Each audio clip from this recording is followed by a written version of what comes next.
السلام علیکم ورحمۃ اللہ وبرکاتہ۔ الحمد للہ والصلاة والسلام علی رسول اللہ، اما بعد فاعوذ باللہ من الشیطان الرجیم، بسم اللہ الرحمن الرحیم۔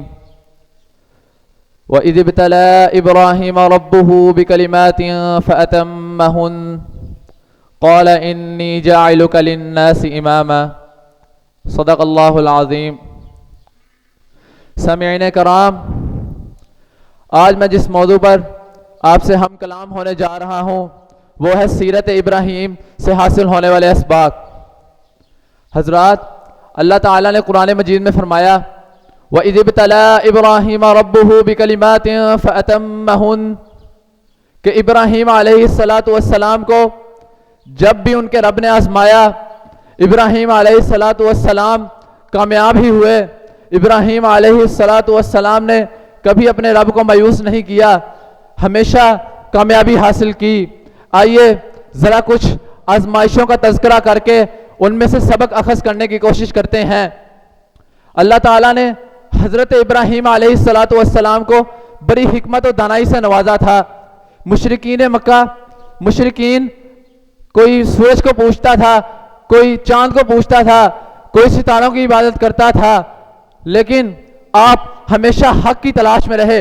آپ علیہ السلام ہمیشہ حق کی تلاش میں رہے۔ جب دیکھا کہ بتوں کا فتنہ زور پکڑتا جا رہا ہے تو کوئی جلسے جلوس نہیں نکالے، کوئی فوج اکٹھی کرنے نہیں بیٹھ گئے، بلکہ خود کلہاڑا اٹھایا اور ایک ایک بت کا توڑ ڈالا، اور پھر بڑی دانش مندی کے ساتھ کلہاڑا بڑے بت کے سر پر رکھ دیا۔ جب مشرکین کو یہ بات پتہ چلی تو انہوں نے کہا یہ ضرور اسی ابراہیم کا کام ہوگا جو ہمارے بتوں کے خلاف باتیں کیا کرتا تھا۔ آئے اور ابراہیم علیہ السلام سے دریافت کیا کہ بت کس نے توڑے ہیں، تو ابراہیم علیہ السلام نے بڑی دانش مندی کے ساتھ جواب دیا کہ یہ بت اسی سے، وہ جو بت کھڑا ہے جس کے کندھے پر کلہاڑا ہے، اسی سے دریافت کر لو۔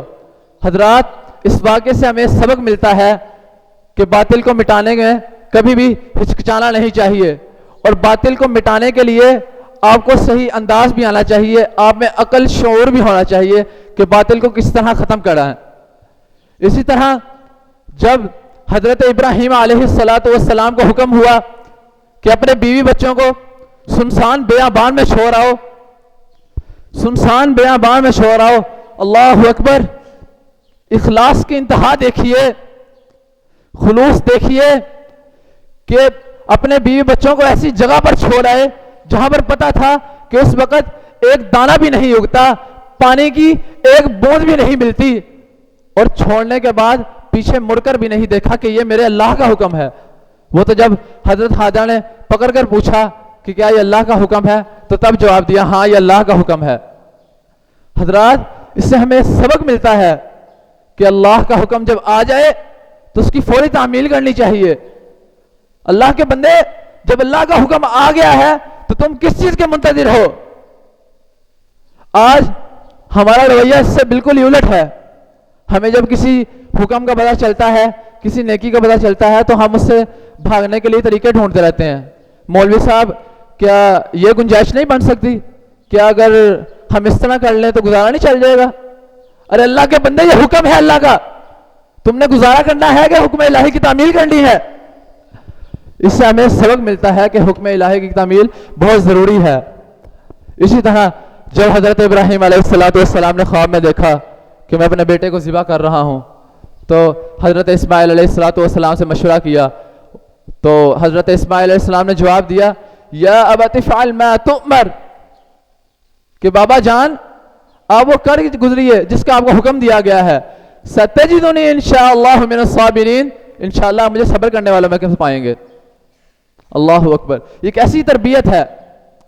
اس سے ہمیں ایک یہ بھی سبق ملتا ہے کہ حضرت ابراہیم علیہ السلام نے جس طرح اپنے والد کے ساتھ حسن سلوک کیا، اسی طرح ان کے بیٹے نے بھی آگے ان سے حسن سلوک کیا۔ اس لیے ہمیں بھی اپنے والدین کے ساتھ حسن سلوک کے ساتھ پیش آنا چاہیے، تاکہ کل کو ہماری اولادیں بھی ہمارے ساتھ حسن سلوک کے ساتھ پیش آئیں۔ میں نے آپ کے سامنے چند اسباق پیش کیے، دعا ہے کہ اللہ تعالیٰ جو سنا سنایا اس پر عمل کرنے کی توفیق عطا فرمائے۔